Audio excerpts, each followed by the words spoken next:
this podcast. My name is Zach Peterson. This is my podcast, Stop It with Zach Peterson, the only podcast where we podcast. Stop it. The podcast where we stop it, and stopping it, I mean, by that is a podcast with Zach Peterson.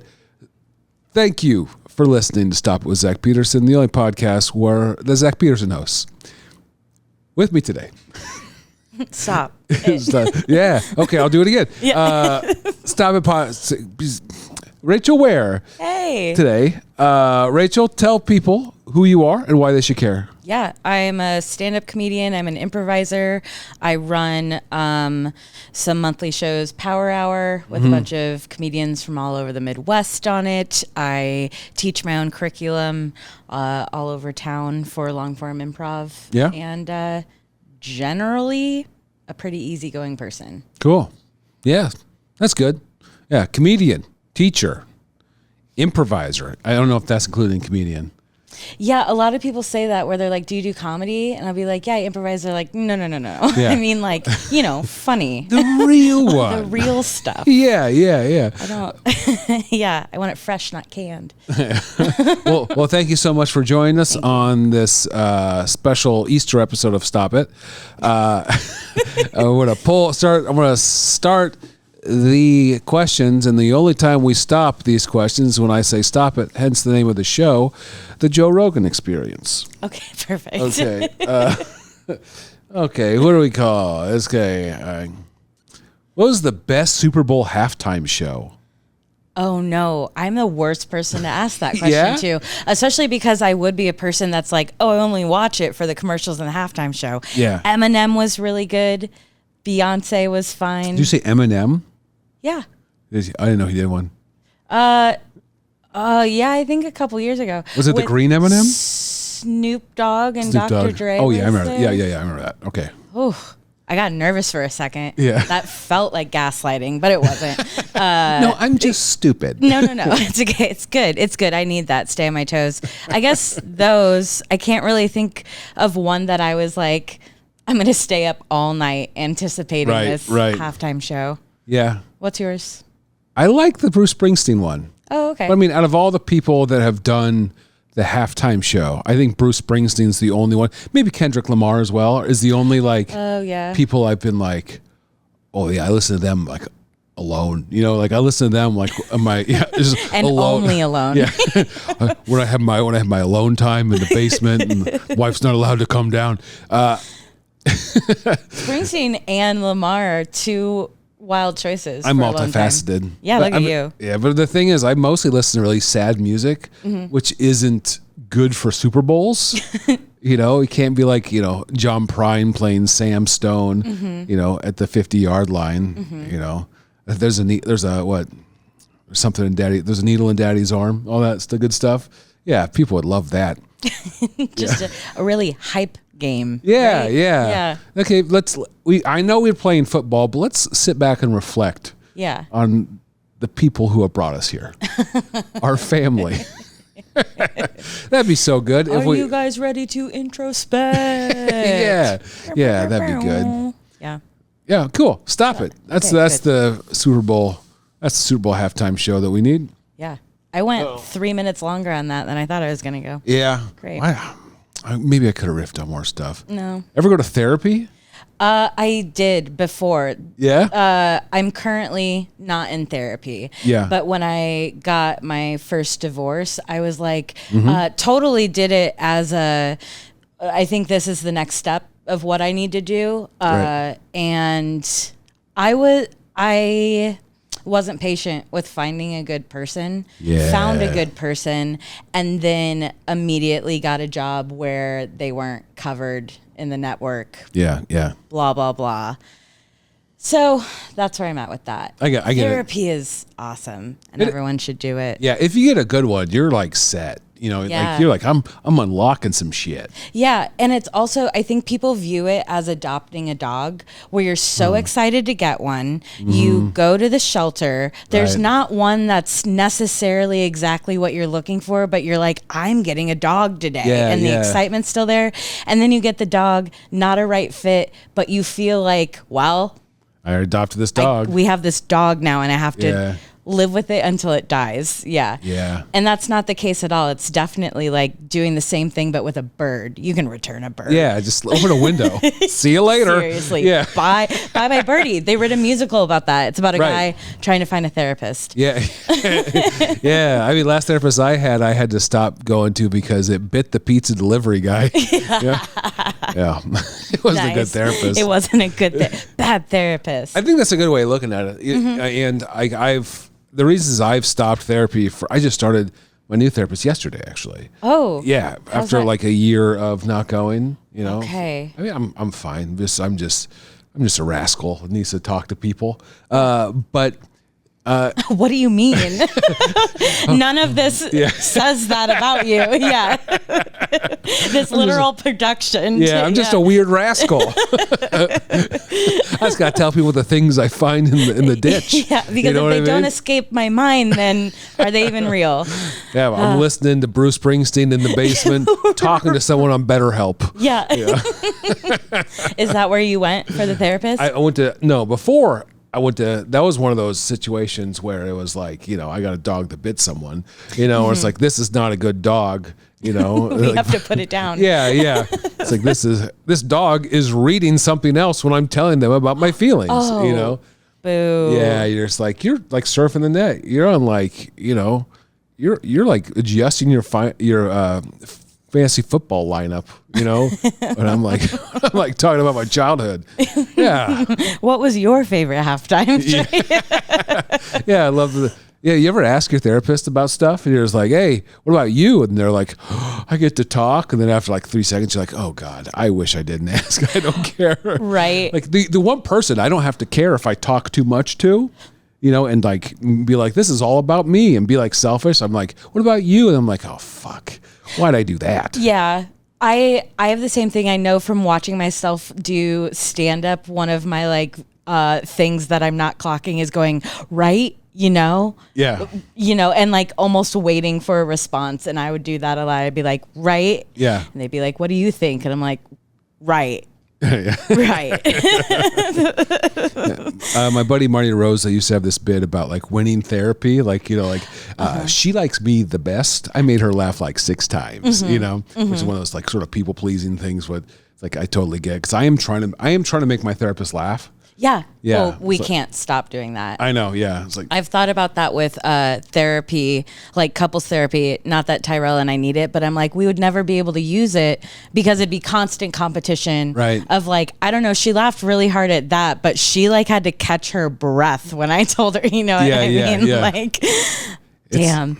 yeah, it's fun, but also probably not the best use of my funds, Yeah. you know? Right. Yeah. Yeah, I could just like book a show and not promote it if I want to talk to one person for 45 minutes and have them try to get them to laugh. It's the same person that comes at any other Yeah. show. We know 5 people who that is. Yeah. Right. Yeah, Daniel. Hey, Daniel. Okay, I don't know. stop it. Moving on. All right. Therapy. All right. Yeah, We're cooking now. Okay. yeah. Here we Super go. Bowl therapy. The things that are in my dream journal. What were you doing when you were 25? Arranging my mother's funeral. That's That's not funny at all. yeah. Well, I mean, I guess Yeah. recovering from it. Yeah. I'm trying to think if that's how old I was though. I'm starting to think I was either recovering from that or dating who was about to be my first husband. Okay. Who at the time I thought I liked very much. Sure. Yeah. Our whole demise of our first marriage was during COVID when we were quarantined together and we were like, I don't know if we like being around each other. Like we have very different hobbies. We've now stopped enjoying each other's presence at those hobbies. Like, should we Right. consider maybe just not being together? Yeah. Yeah. I understand that. I'm also someone that's been through one of those. Yeah. But I think when I was like 25 I was very much a bar person, you know? Oh yeah. And I was very much like, I am drunk a lot. you know, and then like that was a lot of my personality and a lot of my relationships. And I can't speak for anyone else, but I think people around that age, a lot of their relationships are based on the bars they go to, and everything is sort of based around drinking. And drinking creates this false sense of intimacy between people. You know, it's like, oh, I met this guy, he's great. And you just like yelled at each other about, you know, the band Journey for 20 minutes. You're like, wow, we are good friends. Yeah. And you know, like when, you know, you create these relationships, including like, you know, romantic relationships. And then you're just like, you stop drinking or you just like change values. And all of a sudden you're just like, hey, this person's not the person, you know? Yeah. I would agree with that. I also think that you and I are in a business, I suppose Jocelyn too, we're in a business of we perform at bars. We have to perform at places where audience members have the option to get drunk because that's what's going to make it more funny and stuff. All of that's around there. I still drink, unlike, I don't think you drink anymore. Nope, I love pills. Sick. I drink not nearly as much as I did when I was 25. Right. Yeah, me neither. Oh boy. What's your timeline? When did you start? Because I remember starting long form improv in the basement of Studio Gallery and seeing you with, I think, was it OK Party? Were you on that? Yeah. You had your own thing too, though. Or am I? I don't know. I think that was sort of like the group I started with. Yeah. Was that around when you were 25 or were you older than that? I started comedy when I was 27. Okay. So 25 was like 2 years before I started comedy. So I would have been in college. Would have been living at Dana College. Okay. And in hardcore and punk rock bands. Sweet. Yeah. It was pretty cool. No. What was the name of one of your bands? One of the bands, the band that I like, that I talk about the most, be Robots Don't Cry. Yeah. Which I've never been a huge fan of that name, you know, but that merch sells itself. Oh yeah. You could still sell that merch. I bet. Yeah. I loved being in that band. I enjoyed that. And so I'm still friends with a lot of those guys now. Nice. You know? My dad is a musician, and I was always tickled by his band names. My favorite one was Norman and the Rockwells. Oh, that's a fun one. Pretty sick. Do you know what kind of music? Rock, classic rock. Just kind of very. We're a bunch of 20-year-old dudes who think we're gonna make it big. Yeah, real big. That's a really cool band, and you could all dress up like the people from the Rockwell thing. Have like a fully cooked turkey on like a table at any given time. Yeah. That's brilliant. If anyone out there wants to do it, I guess you know, that'd be good. Have a boy running away from home, sitting next to a police officer at a soda fountain. Yes, absolutely. Oh man, who's that other guy that did all the never mind. I don't know enough information to make this like thing. So I'm tapped. Moving forward. What are we talking about? What was the question? I got that. Oh, what were you doing at 25? Yeah. 25. So both drinking. We were both drinking at 25 and about to really probably dive into comedy because I was doing it in a silly way. You know what I mean? I didn't take it seriously until I started taking it seriously. When did you move to LA? 2017. 2017. And then came back 2020. Like right at the beginning of 2020 before COVID became a thing. Yeah. Yeah. I think I may have been in LA at the same time as you. I think we had an overlap year. Right. Because the more that like I get to know you two, I'm always like, do we live the same life? Which is getting married, moving away, pursuing comedy, getting divorced, married again in Vegas, eloping. Right. Yeah. I actually almost wore that button-up shirt. I know. Today, well, I got it from your closet. Yeah. And I'm also starting a podcast, and it's called The Pail, where I have inquiries in a pail, and I just pull them out. I heard Jocelyn get it, but it took you a second. That's funny. That's funny. Yeah. Okay. It's just called quit it or yeah.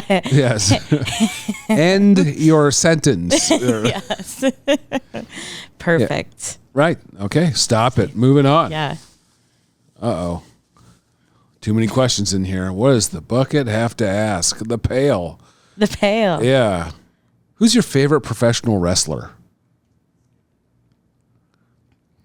Are you a fan? I'm gonna say no, none at all. And I have two answers. One of them is I'll say John Cena because does that count? Is that a professional wrestler? Is that like a No, that's act? right. I'm not putting any parameters on this. I'll say John Cena because I think the prank where the person keeps calling that housewife saying like you have John Cena tickets and then he's like, I think that's pretty funny. So that's my number one answer. My number two answer is I did a comedy festival one year out at Floodwater. Yeah, Iowa City. Yes. The year that Kyle Kinane was there, Harmar Superstar, Dusty Slay? Dusty Sled was he was there because you want to say Stell. I did want to say Stell. I do the same thing, but I don't want to mix them up. They were all there, and during the second day of the festival, after everyone had done like acid that night out in a field, they shipped in a like sumo wrestler or not sumo, like a pro wrestling show and like had a big wrestling ring in the middle of a field. Yeah. And there was like these professional, not professional wrestlers that definitely put on a show. It was very funny. Hell yeah. I enjoyed that a lot. There's one guy who was like carried out and someone booed and they carried him across the yard just so he could go, "You suck," and it's like the face of an audience member. Right. It's great. I like that performance aspect of it. It can be really cool. Chicago's comedy is really tied in closely to professional wrestling. And so there was a lot of it and stuff. And so like I learned through osmosis, but I've never really cared about professional wrestling all that much. Although I do love the Royal Rumble. Explain just like a sentence worth about everything you just said in that sentence. So wrestling is connected to comedy in Chicago. Yes. How and why? It's all show business. Okay. And then again, Marty DeRosa on this, the second time mentioned this, he was like a sort of one of the larger wrestling podcasters as a stand-up comedian. And he would always do shows with a guy named Colt Cabana, who was a WWE wrestler, now in the AEW or whatever. And Colt Cabana would come and do my show, when I did Best Night Ever or Arguments and Grievances. So you'd sort of see that. And then like I've done shows in Denver, the Lucha Libre and Laughs, where they have wrestling match and they have a stand-up comedian do a set, and then they have a wrestling match and they have a couple comedians like announce the match. I think it was like me, Nathan Lunn, and Sam Talent like at the time. Pete Sekeres kind of situation. Yeah. So I mean, it's always been more around because of it. And what was on the Royal Rumble? It's another thing I need to explain. It's a 30-person match, but everyone goes in every 2 minutes, and the only way you get eliminated is if you're thrown off the top ropes. Okay. Thrown over the top ropes. That feels very monster truck of wrestling. Yeah. Okay, I like that. Yeah, they were all on Peacock, so I was like, and I remember watching, not just watching, but renting the VHS tapes as a kid, the Royal Rumbles, being like, yes, like being so stoked. And then I was like, I'm going to watch all of them now, and I did. Fantastic. Yeah, now I had a lot to talk to Pete about. Pete would be perfect for this. Yeah, Pete's a listener too. Pete? Yeah, Pete is sending some questions. I love that. Yeah. Pete's great. When he's on stage and he gets a really big laugh from the sidelines, I always go, Peter. Shout out to Pete Sekeres. Hi, Pete. Pizza Carrots. Pizza Carrots. That's right. It's actually very funny. Yeah. All right, moving on. Stop it. We can't get We can't put too much Pete in this episode. Yeah, it's the crowd. Can you play the drums? I can't. You can't? And this is what's crazy. My dad is a drummer. Really? And learned from Luigi Waits, who is one of the best drummers. My dad just rewrapped his big kit at his house in gold. I can't. I've tried before, and I'm very bad at it. Yeah, it's a lot harder than it looks. I have rhythm. I can even dance. I'm good at that. I clap on the 2s and 4s. I have good timing, but I just cannot apply that to a drum set. Yeah, there's so much going on. There is. Because it's both the hands and then the foot. Yeah. What? Yeah, you expect to put a foot. Yeah. I'm even bad at the piano. Right over here. Awesome. Left hand. Cool. Put them together. Yeah, I've never even given a piano a real shot. You know what I mean? Yeah.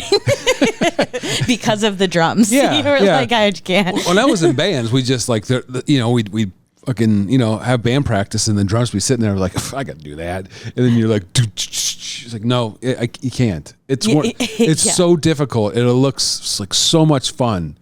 You know, you see people drum that is the coolest. And when I see bands, especially bands I don't know a whole heck of a lot about, the drummer's what I watch. Yeah, me too.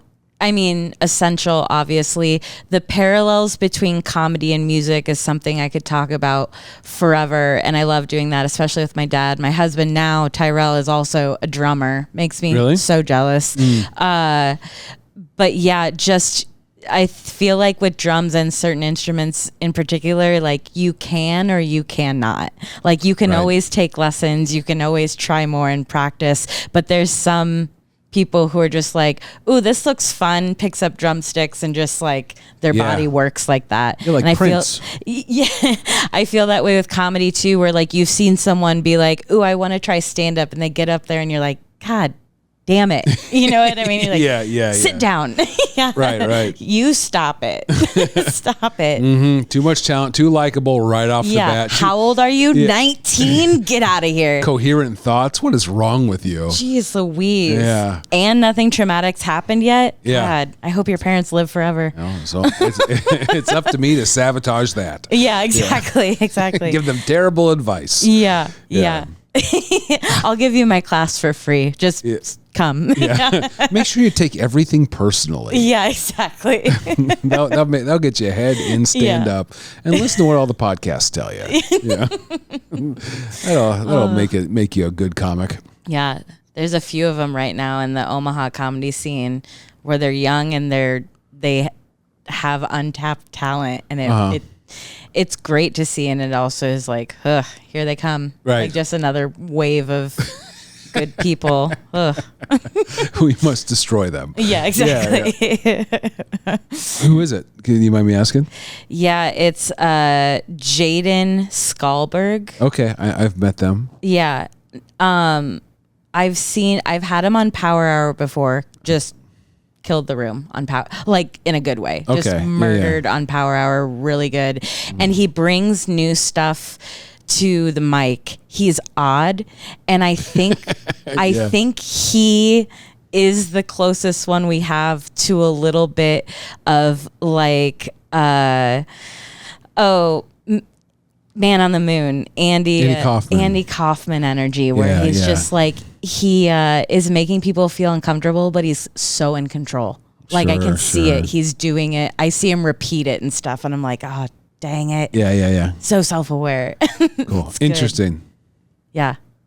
Book him if you can. I don't know how many minutes he has. Yeah. I'll see. I mean, I think I've seen him do half a set once. You know what I mean? So it's I'll see. Yeah. Especially when the younger ones, it's we'll see you in 6 months. We'll see if you're still around, or if it's even a thing that you enjoy, or just a thing that you were bullied into. Yes. And Don Seeger says that in a really mean way, but he's not wrong, where he's I'll learn your name after I've seen you for 6 months. Right. You know what I mean? Yeah. Don Seeger says something in a mean way? Yeah, I don't know about that. Yeah. And I like when people listen to me. That's crazy. Right. Yeah. And he's not wrong, where it's you do just get a revolving door after a little bit of people, and it's nice. It's also it's kind of fun seeing people improve too, especially if you haven't seen them in a little bit. For sure. I'm usually not this nice about it. But, Yeah. you know. Well, the Tyler Snodgrass in Chicago used to host this mic with a place called Shuba's, where they go like, you have 4 minutes, light at 3, et cetera, et cetera. If you're here if this is your first time, congratulations, let us know and we'll make sure that you get a really good introduction. After that, we won't talk to you for 6 months. Yeah. The truth in it. Yeah. It's true. I mean, yes, because you gotta there's so many people that come through. I'm not gonna jump and be everyone's friend just for them not to see them again. Right. Yeah. All right, stop it. Stop. That was the drum one. That was about drums, I think. Yeah. Don't you remember? Yeah. If money was not an issue, how would you spend your time each day? I am a person who loves my day job, but I would quit my day job just obviously, I feel bad. It's a boring answer. I would pursue comedy full time. Right. I would stock up on a bunch of insulin and sell it for a lot more money.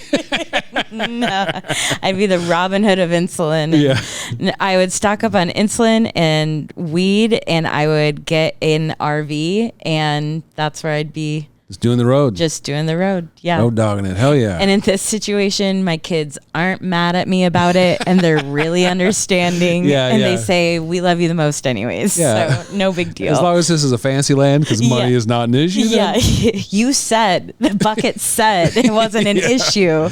Right. And also buy my kids, sports cars. So they were not going to be angry. Wipe their tears with $100 bills. Right. You just get more RV. You got their own RVs. Yeah. Like a little family of RVs. Right. And this is like a cartoon too, where theirs is just physically smaller, like too small to almost be a car. And I don't know how old they are, but it'd be funny if they were driving and they are incapable of driving. Yeah. Also, I love the idea of a child going on a long drive. Yes. Just the tollways. It's like I don't have any money for tolls, but I do have Chex Mix. That's what a child would say, right? This is my favorite Pokemon card. Yeah. How much is this?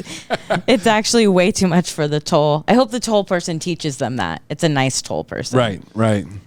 This is a foil. I don't know anything about. I mean, I could riff on that if I knew a single thing about Pokemon. I get bad. I'm around kids all day, so I do not just mine, but other people's kids, and I pick up bits and pieces. I went and saw the Minecraft movie. Yeah. Purely research. I came back in and I said chicken jockey, and I was queen for the week. I was so cool. Yeah. That rules. The person who has seen the Minecraft movie is king. Yes. Yeah, I don't know. I'm me, the wife and I are childless, and I think will remain to be so forever.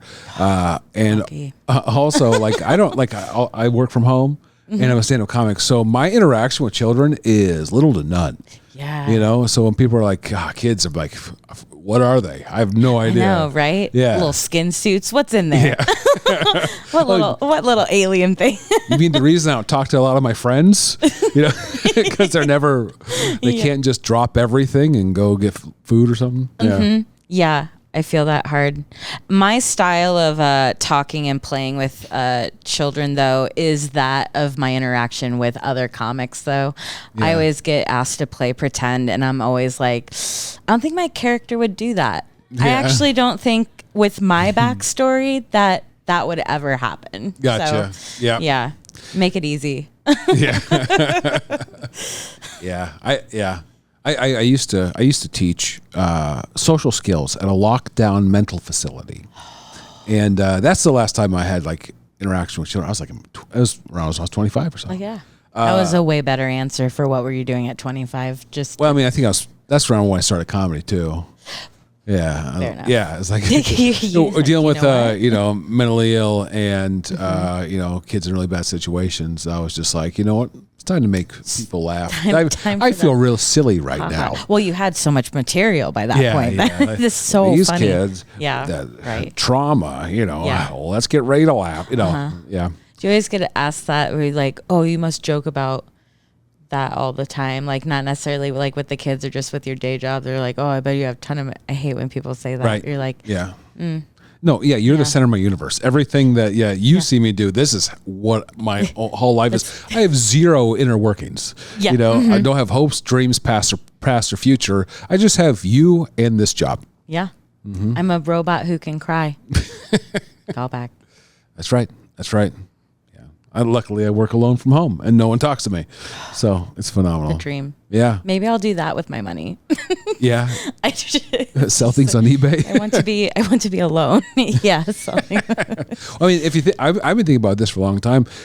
Rich people, that's what they do is they buy the ability to ignore everyone else because, you think about it, private jet, private airplane, private, estate, like vacation spot. Exactly. Right. Yeah. So they can escape everyone else. The less money you have, the more people that you interact with. I've never been so inspired to make money in my entire life. You got to bottle that and sell it, man. Right. God, yeah, never thought of it that way. Like in Chicago, I was like, "Yeah, let all these poor people in here, huh? Wow." No, but that's the thing. Like if you are a person that works with the public, those front-facing jobs never pay well. Like the folks that do retail or food service or transportation or whatever, that are seeing people, like they're not like, I mean, if you're doing customer service, you should be paid a lot of money because they deal with the worst of the worst. If you speak to 10 people in your day, at most, you're probably doing okay because you probably have people that go talk to the other people for you. Right. So like, I think that's what money buys is the ability to ignore the rest of reality. That sucks. All right. Stop it. Hell yeah. All right. This looks like a word question. Ooh. I thought they were all word questions. Questions with words. Yeah, right. Most questions are derived from words. Jeez, this question brought to you by Cormac McCarthy. Yeah. It's just one long sentence. Oh, it's a thought experiment that I put in there. Okay. You have just successfully launched a social media company that allows users to debate, discuss, and share information about a variety of issues. Initially, this seems to go great with a lot of genuine dialogue. However, recently you notice that a lot of people and even some organizations are either intentionally or unwittingly sharing information that is false or misleading. However, moreover, these false posts seem to be generating a lot of interest in your platform. Some of these false posts are even made by prominent politicians. Do you have a moral obligation to flag or remove this false information? Do you have a free speech obligation to allow users to freely voice their views, even if they're spreading misinformation? And what should you do as the owner of this social media platform? As future Miss Nebraska, I vow. Wow, that is a thought-provoking question. Mm-hmm. One that I struggled to get through as it's late in the day and my ADHD medication has slowly worn off. So I'm always going, as boring as it is, I'm always going to stand on more morality than anything else. So free speech. So for just let it fly, everyone. I mean, what a weird time to ask this question too, because is it not what we're doing? I mean, yeah. I mean, one could say so. I mean, it's hard. Like, where do we draw the lines of what can be said and for what reason? And I suppose that's the whole point of the question, right? Like, what is right? Is right? Being very laissez-faire and saying, do whatever. I am merely here to facilitate communication. Mm-hmm. Or it's like, do I need to make sure that the communication that I facilitate doesn't harm the outside world through misinformation or organizing things that could lead to violence or whatever. Right. I would. The heaviness in which you even spoke that too. You're like, we could do this. Or, well, I mean, another resolution is that we could self-immolate the site and explode it with the entire internet. We can go back to 1998. Yeah. Mm-hmm. Good year. Mm-hmm. We have a whole 12 months to prep for 1999, and Right. then they'll see. Right. Yeah. Hopefully Y2K doesn't get us. Yeah, it's weird. I know it's going to happen, but I'm still scared. Right. It's like, I don't trust it. I don't trust it. I mean, fool me once, shame on you. Yeah. I went through one Y2K. Everything was fine. What's the chance it's going to happen again? You know? Oof. Yeah. Yeah. I mean that I think that is at the center of a lot of the problems today. And then there's the idea: is there a governing body that decides what truth is? I mean, who do we give that job to, and do we trust them? Mm-hmm. You know, and that's difficult. I just say we do away with everything, and we all become rich and don't talk to anyone. Would love. Yeah. Or at least find, 50 people in the entire world that you can tolerate, and you are in a gated but spacious community where you can't see the other house, but one person is the grocer or the farmer, and the other person, knows medicine. Now you're talking communism. No. No. Yeah. On a commune? Now, What'd wait you a say? minute, partner, which is what I say during the pail. I say, now hold it, partner. Yeah. Have y'all seen The Village? I pretend I'm a monster and I scare everyone. That one also had insulin. Yeah. Wow. Yeah. We could do the lottery, the one where they pick a number and then they stone the person. Mm-hmm. Wow. There's so many ways to run a society. There's so many, because we are considering both, right? Yeah. No. Yeah. We're definitely no bad ideas in a brainstorm. Right. Instead of policing what people say on social media, we should kill people with rocks. Yeah. Listen, if it worked for Giles Corey, that's right. It's going to work for us. I only have one solution, and it's rock-based. Yeah, I don't think there's a good answer. I think that, how do you, it's really hard because, even if you were to completely in a benevolent way limit communication through what you can talk about, the people with the power, and they could be the best people in the world and nothing but like kindness and love in their heart, they're not always going to be in charge. Mm-hmm. They can make mistakes and it could lead to bad things. So who knows? I don't think there's any easy answers here. And I think one of the biggest questions in the world right now is not going to be solved by a guy who eats like frozen pizzas every day. Mm-hmm. Yeah. Especially, when he's not even cooking them. No. He's just housing those frozen pizzas. I just chew on them, I just constantly have one. His spit making them soft. Yeah. That's what I'm doing in the basement. Quit sitting on those frozen pizzas. No. They not like us. This is how I relax. All right, stop it. What would it take for you what would it take for you? This is a little one. To fully trust someone. I would need them to show me something vulnerable. Okay. That is unique to me in my life. Like, I would need to see something that I'm like, I can relate to that. And I know that took a lot for them to do. I don't think I can ever fully, is that part of the question? Like just fully. How do you define that? So and this is hard because this is the way I look at it. I fully trust my husband to love me for the rest of my life. I fully trust him to be faithful and kind and all of these things. I can't fully trust him to remember to feed the dog every day. You know what I mean? Right, so I think what the question is insinuating a deeper trust, a trust that you don't just hand out to people like, hey, make sure the report's on my desk in the morning. Right.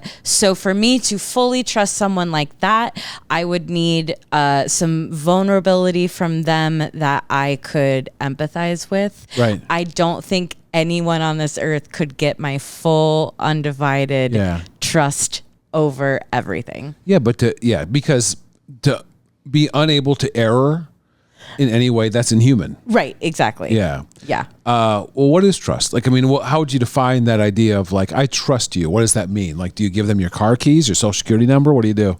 Yeah, I think those are great examples of that. Okay. I trust you. I mean, without sounding so severe, I trust you with my life. I believe that if I was in danger or trouble, that this person could help me. Yeah. And I do feel that way about not a lot of people, but definitely some. Right. I text my wife my social security number. She may already have it. Yeah. You know? You should. You shouldn't text that because I don't trust phones. I put it on her Facebook wall. Okay, you know? Perfect. Hey, hun, this is my social security number. Don't tell anyone. And then typing once again that number is just repeating it. Liked by my mortal enemy. Yeah.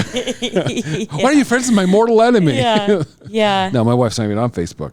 I think when I was younger, say around 25, I was too trusting. I think a big part of my growing into adult and being self-sufficient fully with myself was honestly not trusting people as hard as I did. Because I think still in my mid-20s, I had this idea that everyone is inherently good and looking out for me as well. And that is so far that's right from the truth. Yeah. We're lucky to be in the Midwest, as I'm sure you know this too. Moving to California was such a shock to me because everyone's out for themselves and themselves alone. Not like they're pushing you down on the sidewalks or anything, but like I've seen people walk past a bleeding man and you're just like, whoa. I'm not gonna, I might get blood on me. I'm not going to stop. Yeah, exactly. I have stuff to do. Yeah. If I don't get on the 405 in the next 5 minutes, I'm going to be on there for 3 hours. Right.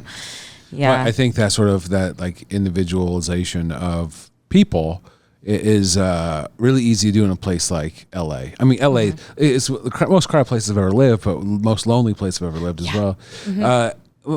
And you know, it's easy to start like being just like, okay, I need to focus on myself because of that trust. And there's so many people that are, you know, people are there for their career, and the career of show is so nebulous that, you know, it's like, it's, you know, you see that. You don't see people around the country act like that, but it's because they have to in that circumstances. And I hate it. Some people love it. Some people see it, they jump in, they swim, they're great. That's not me. I'm a sensitive little guy. Yeah. Same. Why are these people making me cry all the time? You were sort of mean to the waitress. I don't know. I'm really uncomfortable now. Yeah. Totally. Even down to like shows and stuff, being asked for a show out there and feeling like, are they tricking me? Right. You know what I mean? But to be fair, I have those same feelings now in Omaha. Do you really? Well, I mean, I don't think anyone's tricking me, but but you know, I have hard time with trust and vulnerability and stuff like that. You know, so it's difficult for me to fully trust folks. It takes a while. You know, and that's fine, and that's my own bullshit that I have to deal with. But you know, so not a lot has changed just because I'm here instead of out there. Because I've been, you know, people have been unkind to me everywhere I've been, you know, even though I'm such a sweet fella. I'm just, what's your problem, people? Yeah. I'm so, I'm just on the sidewalk eating a big lollipop, playing jacks. And people find that threatening. Yeah. They say, hey kid, move it. Yeah. They're sharp jacks. Those are sharp jacks. Right? Yeah. They kick sand in my eyes, and I'm on a sidewalk. They brought the sand from home. They dumped it out of their pants. Yeah, just to kick it at me. Were you bullied? No. Really? No, I wasn't bullied. I've always been sort of a loner sort of guy. Okay. I mean, go figure. And no one like latched onto that and thought, okay, loser loner? No, I was more ignored. Okay. You know, middle child complex for sure. But no one really bullied me. Yeah, I told a joke while I was like, yeah, no, high school was fine. No one bullied me. It's mostly because they didn't know what I was capable of. Because I was dressed all in black, slept all the time, smoked cigarettes, looked at people weird, reading weird books. Like wearing band T-shirts with skulls on it. People were like, let's not be mean to this guy. Yeah. Good point. Were you? Oh yeah. Yeah. Oh, mercilessly. Bummer. Where did you go to school here in Omaha? I did. Yeah, Catholic school for. There you go. 13 years. Yeah. They hate anyone. It's not the Pope. Right. What are you doing? It's wrong. Whatever you're doing, it's wrong. Yeah. I got picked on a bunch. Taller, larger otter than like everyone else. Gotcha. ODDER, not OTT. Yeah. I was just a baby otter. Yeah. Right. Yeah. Couldn't fit in quite right. Yeah. That sucks. Yeah. Yeah. Kids are cruel. And that's absolutely terrible. Yeah. Which is so rewarding now that I'm a bully. I get to enjoy, I've only carried that with me forever. Yeah, just, it's only created who I am today. No big and deal. My revenge story. Yeah. Exactly. We are in the middle of a long-term revenge strategy. All right? Next week, we're going to meet at the gym, and I have a couple of buckets of blood with their name on it. It's not even about comedy at this point. It's anything but that. Yeah. I just need to get on television so I can humiliate them. Absolutely. Yeah. Yeah. Easy. I wish I had that kind of drive. Yeah. Well, it's the only thing I can think about. All right. Before we pull our last question, Jocelyn, we're about that time, right? Yeah. Lovely. What time are we at? Okay, we're at that time. Perfect. Please plug everything that you can think of to plug, like your socials, how people can see your shows, et cetera, et cetera. Yeah. Rachel Ware Comedy on TikTok, X, Instagram. Go find me there.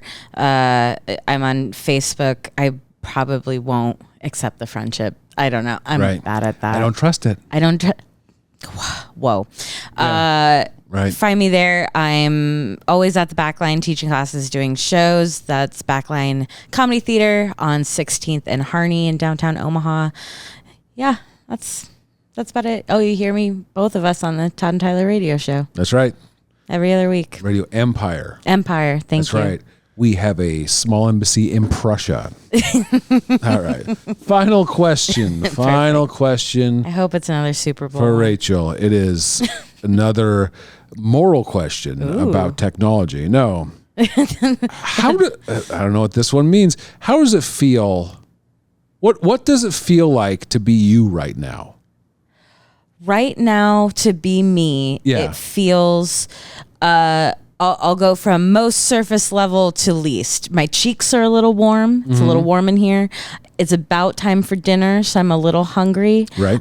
Anticipating smoking some weed, which makes me excited. Hell yeah. Hell yeah. My body's sore. I'm tired. Yeah. I can tell that when I don't get 8 hours of sleep, I got 5 hours last night, that I'm not as good as I could be. I get that. I am in general anxious just at any given time of the day about the unknown, which is every second after this one now. He's going pretty good out there. It's just I got Chihuahua body where I'm just like everything can be fine, but I'm just gonna shake on my little pillow. About it. And I think very, very deep down, I have to stay grateful for just everything that I've accomplished, and I force myself to feel satisfied sometimes. I get that. Where it's not necessarily counting the blessings, but being like, hey, listen, you have a bunch of this shit. Come on now. Right. Yeah. Right.